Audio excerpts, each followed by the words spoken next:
Hi, hi guys, welcome back to my YouTube channel, Gayatek PH. So, ngayong araw na to ipapakita ko sa inyo kung paano ko napababa yung bill namin from 900, ayun o, nakikita nyo, 944 ngayong itong January. Tapos 783 February. So ngayon, ito na lang siya, 519 yung March. Ngayong April, siguro mas mababa pa siguro dito sa sa 500 na to. So ilan lang naman yung mga kinumbert ko dito sa sa natin, sa kabahayan natin. Ito yun guys. Yan. So dahil dyan bumaba yung bill. Yan. Ito, ano to, Wi-Fi power supply to. So 12 volts 1 amp. Kakainin niya lang yung 12 volts 1 amp na yun kapag ka ito nakasagad. Yan, nakasagad yung ano na yan, yung potentiometer na ano. Ayun yung nagpapalakas sa power nitong nitong electric fan. Ayan di ba? Ipapakita ko sa inyo kung paano ko kinumbert. Balik muna natin to. Yan. Ipapakita ko sa inyo kung paano i-convert yung na yan, yung electric fan na yan. So in 3, 2, 1, go. Okay guys, so ito na yung mga kailangan gamit. Unang-una kailangan may case ka nito. Ayan, may case ka. Ayan. Ayan, nasa ba yun? Ayan. Siyempre kailangan kasama to para iikot yung ito yung tinatawag yung spinner. Swinger pala, swinger. So magsuswing siya. Tapos gumawa ako ng ganito, yan parang washer niya. So para pag pinasok yan dito sa loob, yan, swak na swak yung niya, yung bilog. So yung bilog na tinutukoy ko, ito yung teka lang, matanggal. Ito. Yan. So pag ginanyan mo yan, swak yan. Swak yan. No? Pag kinabit mo yan dito ngayon, hindi siya gagalaw. Di ba? Pagkatapos niyan, i-assemble na natin. Okay yan.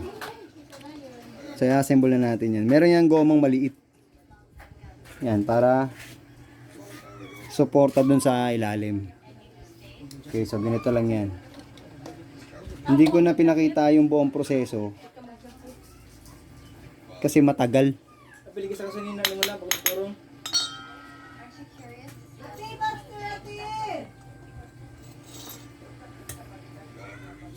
Yeah, matagal kasi.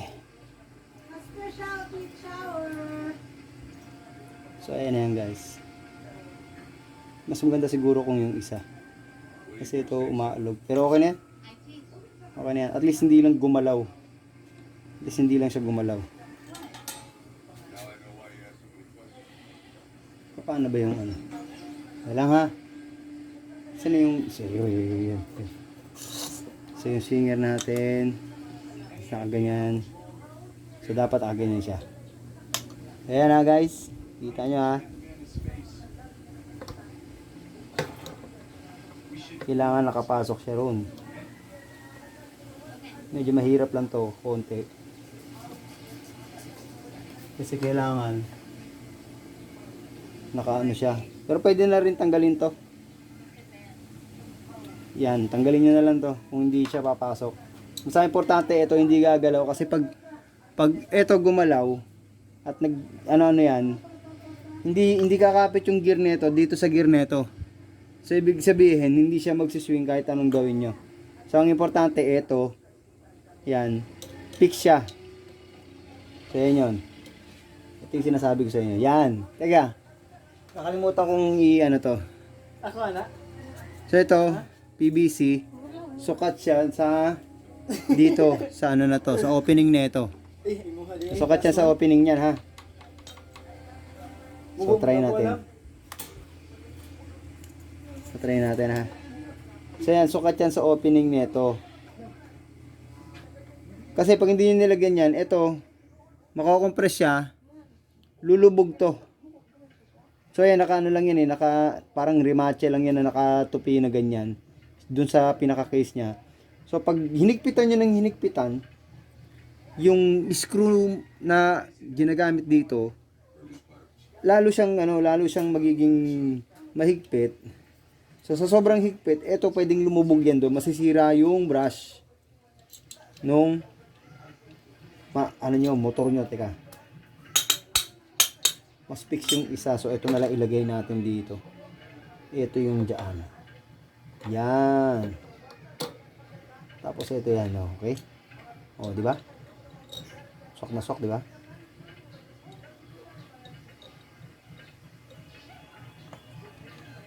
Ilang.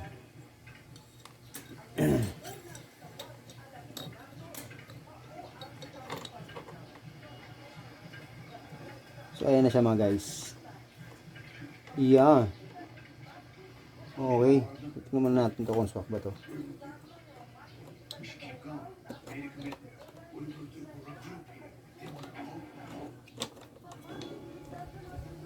Kailangan muna natin lagyan ng lagyan ng isang screw para intact siya sa pwesto niya. Oh, teka. May kailangan tayong gawin. Patungan natin yung ibabaw yung ilalim. Ayan guys. Eto. Yan, sakto-sakto, hindi siya kasi yung niya, yung shafting niya tumatama dun sa ilalim. Kaya bumabalik. So, ayan na. Naka-align na siya lahat. Lagyan natin ng lagyan natin ng isang screw para hindi na siya gumalaw. Ayan.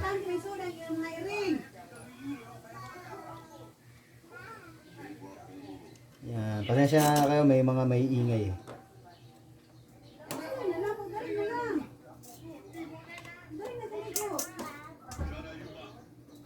Ayan.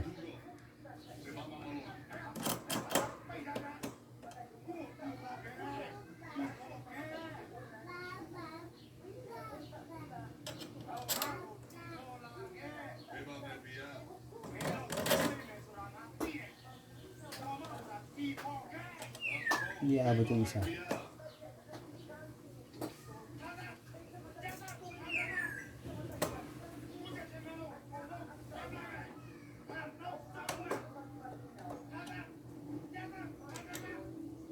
So ito yung pinakamahirap dito yung pag-aalay na ito eh. Ayan.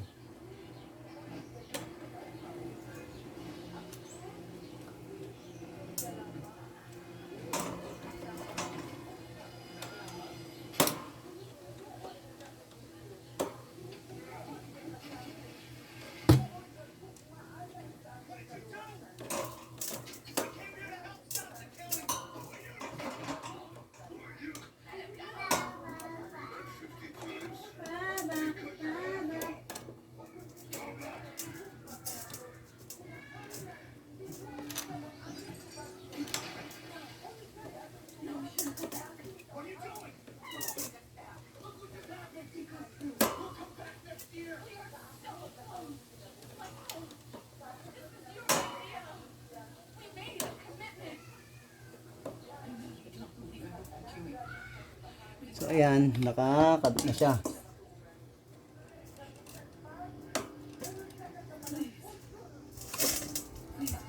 I-adjust lang natin kasi medyo.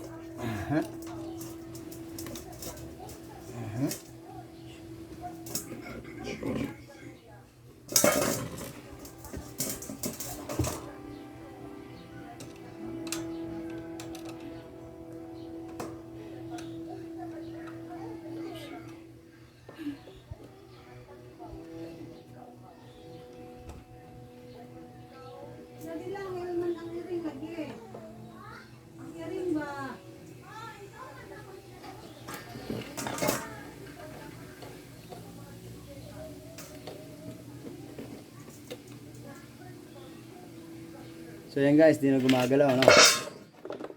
Yan, itapat natin dito yung camera. So yan, di na siya gumagalaw. Sa una, umaalog, gumaganyan yan eh. So yung sentro rin niya, yung sentro rin nun, naka-sentro na yung bilog niya. So ang kailangan na lang natin is higpitan. Ang kailangan nag-ano siya, yung parang maluwag siya na ano, yung nagpi-free wheel siya.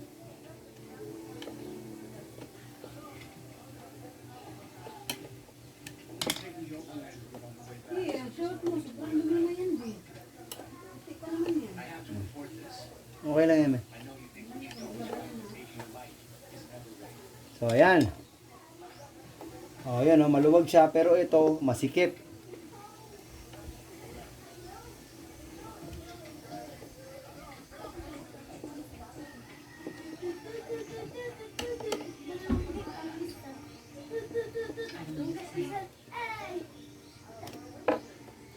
Oh, diba?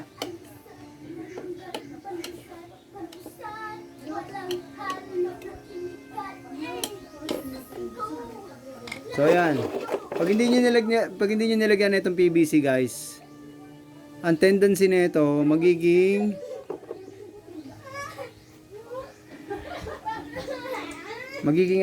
masikip.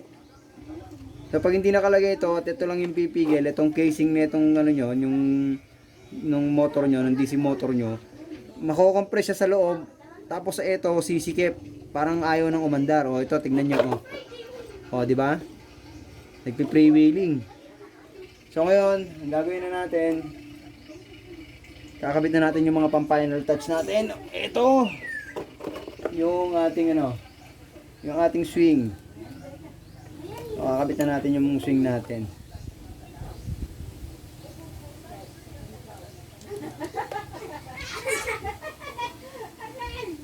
Yan, pagpasensyaan niyo yung mga ano, mga may ingay dun sa likod. At nandito lang ako sa likod ng bahay. Sa harapan ng bahay pala. Dito sa may terrace. So ayan mga guys, supportahan nyo sana yung ating channel na Gaya Tech PH. So ginagaya lang naman natin yung mga ano, yung mga dati na nag-trending, tapos sana mag-trending uli ngayon dito sa ginagawa ko. So ayan, sige pa natin. Iyan. Tapos ito, ilusot natin to dun. Para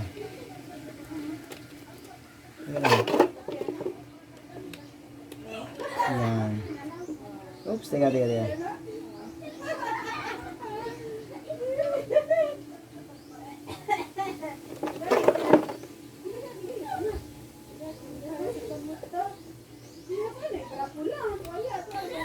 So ayan, lusot na.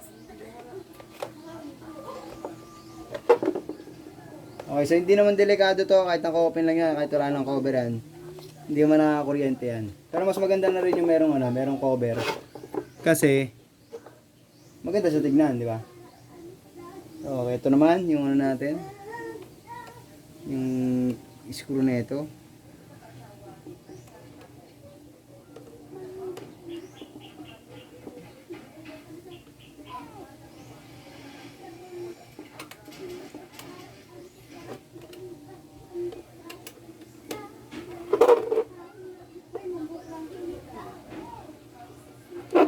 Okay, so ang next natin, yun namang ating ano, yun namang ating speed controller. Okay, so huli na tong mga to. Okay, sa speed controller, guys, kaya magkakamali rito. So yung negative, etong itim, so nilagyan ko ng ano rito, yung para sa 12 volts. Yung adapter ng wifi. So adapter ng wifi lang yung nagpapagana dyan, guys. So positive yung ano, positive yung labas, tapos ano, yung loob niya is negative. Yan, itim. So, ipakita natin dito. Yan. Ayan ha. So, yung pula na ito is dito sa positive. Yan, makikita nyo. Yung speed meter, yung motor controller niya. Ayan. Yung M negative, motor negative, tapos yung M positive, ayan yung ano, ayan yung motor positive. Tapos volt, yung out, yung input.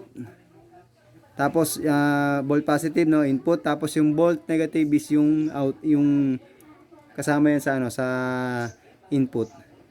So 4.5 to 35 volts yung kaya niyang ano, kaya niyang bigay dun sa motor.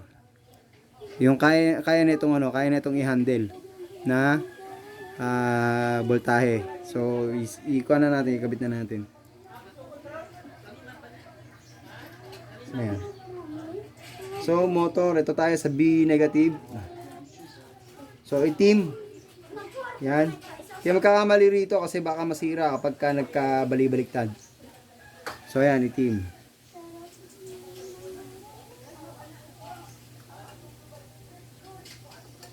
Okay, so i-check uli natin. So B, ayan, B negative is kulay itim. Tapos sunod natin is yung ano, yung B positive, yung kulay pula. So dito yan, galing yan sa input. Galing yan sa ano, sa port ng ating ano, yung female port ng ating ng ating power supply. So ito, nakita ko na to. Tinesting ko na to kung baliktad o hindi. So itong positive ko is yung ano, yung kulay blue. So ito yung kulay blue yung positive ko, tapos yung negative ko is yung ano, yung itong brown. So ito pwedeng okay lang to magkabaligtad kasi yung ikot lang naman yung motor yung maapektuhan, hindi naman yung components na nandito. So pag baliktad, edi baliktarin mo lang ulit para tumama yung ikot. So ayan, blue sa positive, sa motor positive, and yung output natin. And then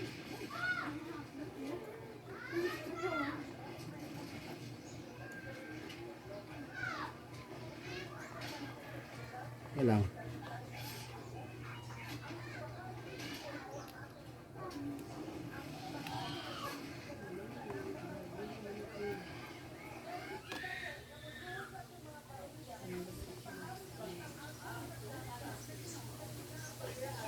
So, iniksiyan ko lang yung ano, yung ano nito, yung wire nito kasi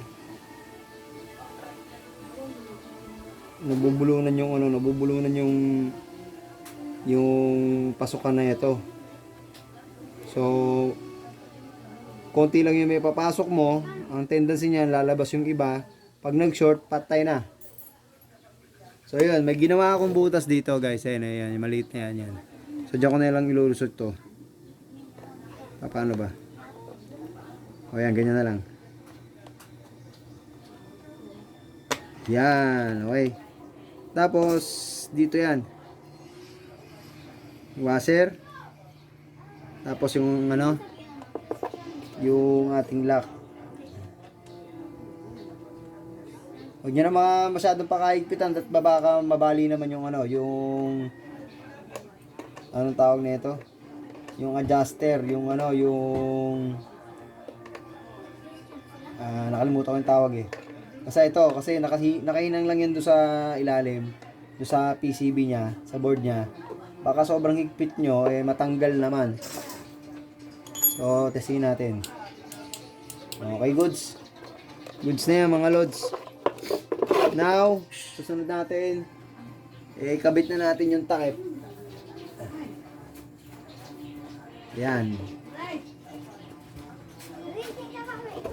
So, yung takip na lang yung ikabit natin para secure na lahat. Secure in place. Yan, iipit natin to konti. Tapos, ayan. And then, yung apat niyang screw.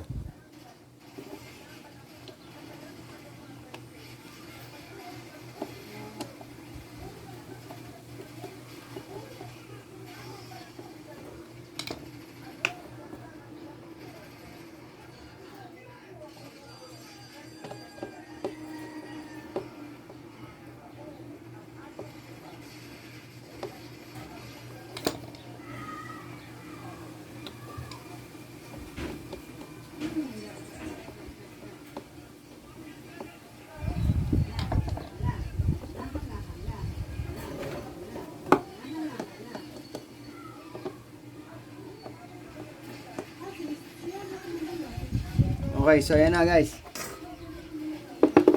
So, ready na siya.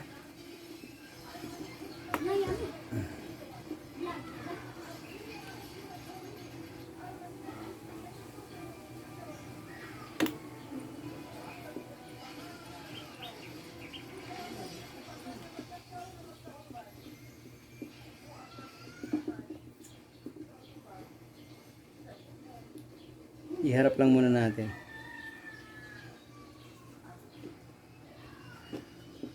Yan lang, hindi pa na nakikita.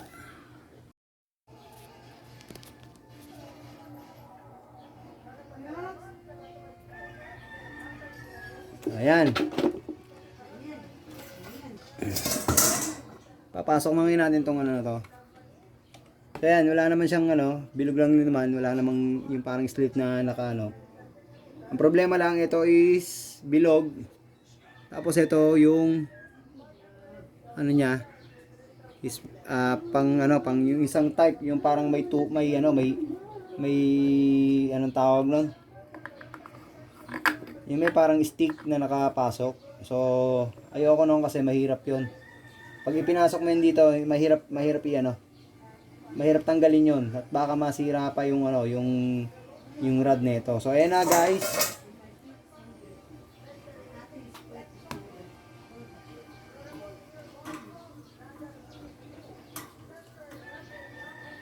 Ayan na. So testing na lang yung kulang nito.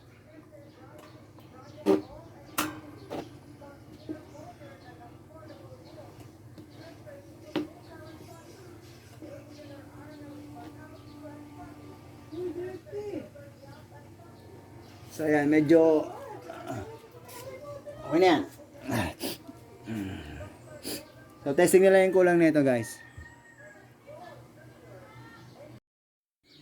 So ayan na guys, nakasaksak na yan dyan. Extension. Likod nito nakasaksak na rin. Ayan. So moment of truth, ito na, bubuksan na natin. So yan.